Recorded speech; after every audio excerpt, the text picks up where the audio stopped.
মুক্তিযুদ্ধের কথা বলার সঙ্গে সঙ্গে আমাদের একজন দর্শক, ওনার নাম ইয়ামিন আহমেদ রোহান, তিনি অনেকগুলি একই ধরনের মেসেজ করেছেন। আমি একটু পড়ি।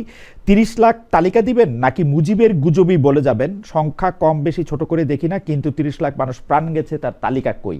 আমরা এই কথাটি অনেকবার শুনেছি। আমি একটু আপনার কাছে পুরো বিষয়টা নিয়ে জানতে চাই যে ডিপ স্টেট, ক্ষমতার রাজনীতিতে জনগণের বাইরেও বা যাদের জন্য রাজনীতি করে তাদের বাইরের রাজনীতিটাও।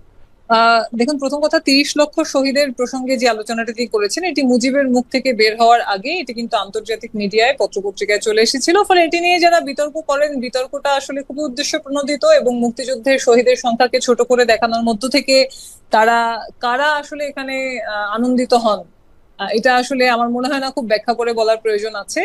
বাংলাদেশে মুক্তিযুদ্ধের পরাজিত শক্তি বাংলাদেশের রাজনীতিবিদদের এই ধরনের এক ধরনের লুটপাট দুর্বৃত্তায়নের ব্যবস্থাকে বজায় রাখতে গিয়ে এদেরকে পুনর্বাসন তারা করেছেন সবাই মিলে। এটা এখনো বাস্তব আর কি।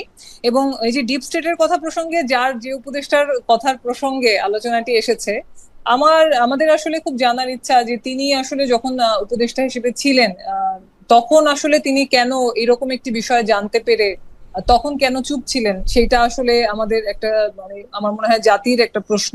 কারণ আসলে যে 29 সাল পর্যন্ত ক্ষমতায় থাকার একটি সম্ভাবনা যদি তৈরি হয়ে থাকে, তিনিও সেই সম্ভাবনার তৈরি হওয়ার এই যে আলোচনা, এই আলোচনার কোনো অংশে যুক্ত ছিলেন কিনা, না হলে কেন তিনি ক্ষমতায় থাকার অবস্থায় কথা না বলে এখন যখন তিনি আর অন্তর্বর্তীকালীন সরকারের মধ্যে নাই, তখন এই কথাগুলো আমি বলছেন? একটা জিনিস, এটা আসলে আমাদের একটু জানার বিষয়। আর আরেকটা বিষয় হচ্ছে ডিপ স্টেটের যে ডক্টর গুরুত্বপূর্ণ, চক্রবর্তী, আমি ডিপ ভুলে যাওয়ার স্টেটের যে আগে, গুরুত্বপূর্ণ ডক্টর বিষয়, চক্রবর্তী, আমি ভুলে যাওয়ার আমিও আগে, একটু ভুলে যাওয়ার আগে আচ্ছা বলে বলেন রাখি, বলেন বলেন বলেন।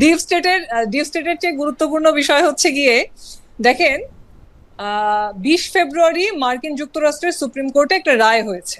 সেই রায়ে বলা হয়েছে যে মার্কিন যুক্তরাষ্ট্রের প্রেসিডেন্ট ডোনাল্ড ট্রাম্প যে আইনের বলে বাড়তি ট্যারিফ বসিয়েছেন, এটা হচ্ছে বেআইনি।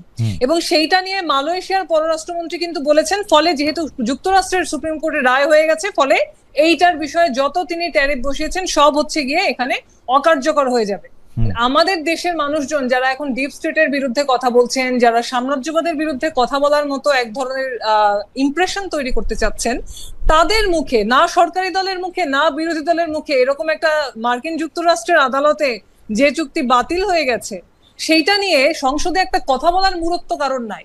তাহলে ডিপ স্টেট নিয়ে কথা বলে এইটা প্ল্যান হয়েছিল এগুলা বলে নিজেদেরকে অতি বিপ্লবী হিসেবে জাহির যারা করতে চাচ্ছেন, আজকের দিনে এই দেশের সাথে যে অন্যায় চুক্তি হয়েছে, সেই চুক্তি করার সময়ও তো তিনি উপদেষ্টা ছিলেন। আজকেও তো তার দলের এখানে সংসদ সদস্যরা আছে, এই যে জামাত ইসলাম, যারা বিভিন্ন সময় খুবই দেশপ্রেমের সবক দিয়ে থাকে। আবার হচ্ছে বিএনপিও তো বাংলাদেশ ফার্স্ট এটা বলে তো তারা হচ্ছে গিয়ে সংসদে গিয়েছে। সেই চুক্তি নিয়ে তো ডিপ স্টেটের বিরুদ্ধে বলেন, ইউনাইটেড স্টেটের বিরুদ্ধে বলেন, কোন স্টেটের বিরুদ্ধে তো কেউ শব্দ উচ্চারণ করছেন না। ফলে অতীতে কি হয়েছিল সেই সময় আমি সেখানে ক্ষমতায় থেকেও কথা বলি নাই, আজকে আমি হচ্ছে নিজেকে জাহির করার চেষ্টা করছি। এই ধরনের আমরা বলবো যে রাজনৈতিক ভাবে এই ধরনের স্টান্টবাজি, এগুলি বাংলাদেশের মানুষ অনেক দেখেছে। যে নজরুলের একটা যৌবনের গানের মধ্যে নজরুল বলে গিয়েছেন যে অনেক যুবক আছে যাদের যৌবনের ঊর্ধ্বের নিচে বার্ধক্যের কঙ্কাল মূর্তি। তো এইরকম অনেক তরুণ উপদেষ্টারাও আমরা দেখেছি যে যারা আসলে শুধুমাত্র বয়সেই তরুণ, কিন্তু মাথার মধ্যে ব্যবস্থাটা সেটা হচ্ছে একেবারে বস্তা পচা সেই পুঁজিবাদী সাম্রাজ্যবাদী পদলেহনের ব্যবস্থা। ফলে এখানে শুধুমাত্র বয়সে তরুণ, বয়সে নতুন, সেইটা দিয়ে আসলে রাজনীতি নির্ধারিত হয় না, এটা তারা আবারও প্রমাণ করলেন। আমরা যখন ডিপ স্টেটের কথা বলি এবং সেটা আমরা স্টেটটা কি ধরনের স্টেটে আছে সেটা আমরা জানি না, এবং আমরা এগুলি প্রায়ই শুনি, কিন্তু যেটা দেখি মুখে যা কিছুই বলি, মধ্যপ্রাচ্যে এত বড় অন্যায় হইতেছে সেইটা আমরা মানে না সরকার, না বিরোধী দল, না অন্য কেউ, এইটা আমেরিকার নামটা আমরা মুখে আনতে পারি না। আমি জামাতে ইসলামের সেক্রেটারি জেনারেলকে জিজ্ঞেস করছিলাম যে আপনারা যে বিবৃতি দিলেন এর মধ্যে ইরানকে আক্রমণ করছে তো বোঝাই যায় না, মানে আমেরিকার তো অংশগ্রহণই বোঝা যায় না। উনি বলছেন সব নাম তো সব জায়গায় দিতে হবে না, সিরিয়াসলি বলছেন কিন্তু।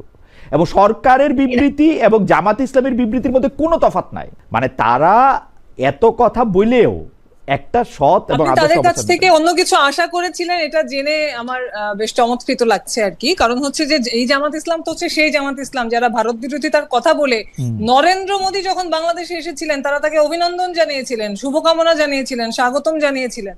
ভারত বিরোধিতাকে রাজনীতির তারা মূল ভিত্তি বানিয়েছেন, মূল নীতি বানিয়েছেন, কিন্তু তারা তো সেই কাজ করেছেন।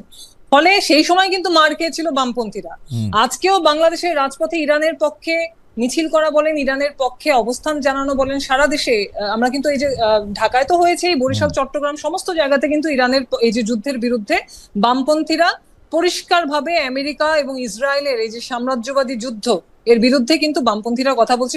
সারা পৃথিবীতে আমরা দেখছি যে এই যুদ্ধের বিরুদ্ধে এক ধরনের দারুণ কিন্তু যুদ্ধবিরোধী মনোভাব সেটা মানুষের মধ্যে ফুটে উঠছে। ফলে আমরা মনে করি যে আজকের দিনে এই সাম্রাজ্যবাদী ভাসুরের নাম মুখে নেব না, সেইটা করে রাজনীতি করলে একসময় না একসময় জনগণের কাছে সেই রাজনৈতিক শক্তি অবশ্যই সেটা বিভিন্ন সময় ধিকৃত হয়েছিল এবং সামনেও হবে। ডক্টর জাবিন কিছু বলতে চাইছিলেন, ডক্টর জাবিন এর কথাই আমরা শেষ শুনবো। আমরা একটু দর্শকদের কথা একটু বলি। কড়াকড়ি নয়, ভারতের ভিসা নীতি স্বাভাবিক দেখতে চান পররাষ্ট্র প্রতিমন্ত্রী শামা ওবায়দ ইসলাম। দর্শকদের কাছে আমরা জানতে চেয়েছিলাম যে এই অবস্থানকে সঠিক বলে মনে করেন কিনা।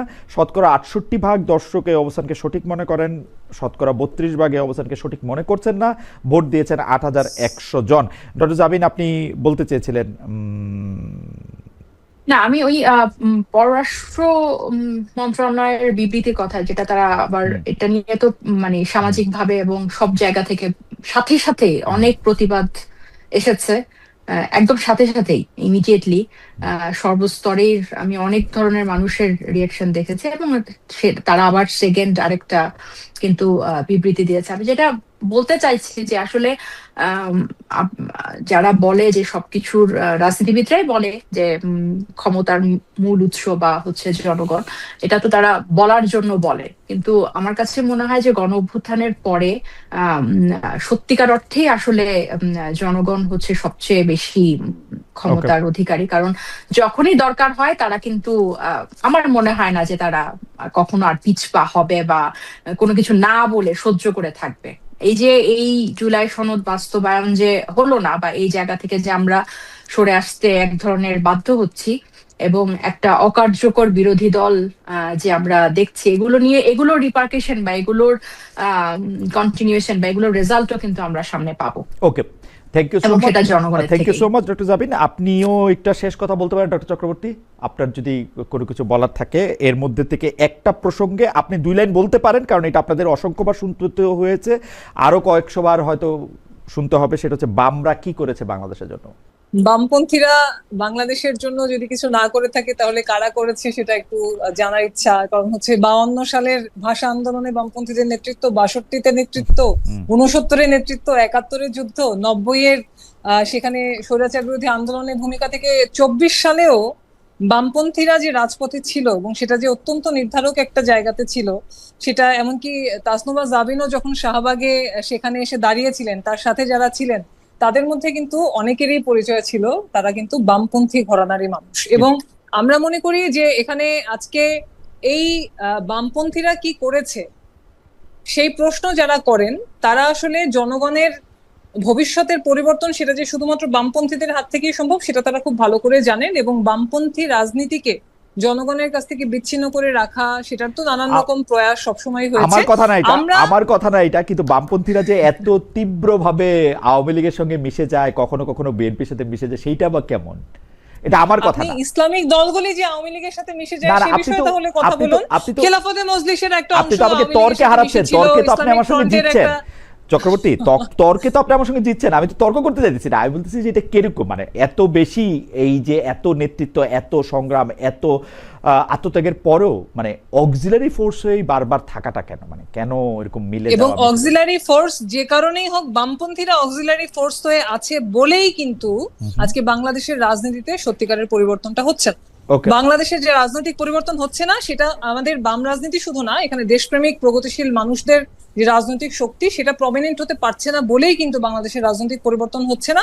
আমরা সেই রাজনৈতিক পরিবর্তনের জন্য আশাবাদী, আমরা সেই লড়াইটা করতে চাই, আমাদের যতটুকু সামর্থ্য থাকুক আমরা সেই লড়াইটা করছি। এবং আমরা মনে করি বামপন্থীরা শক্তিশালী হলেই একমাত্র বাংলাদেশের রাজনৈতিক ভাগ্য পরিবর্তন সম্ভব।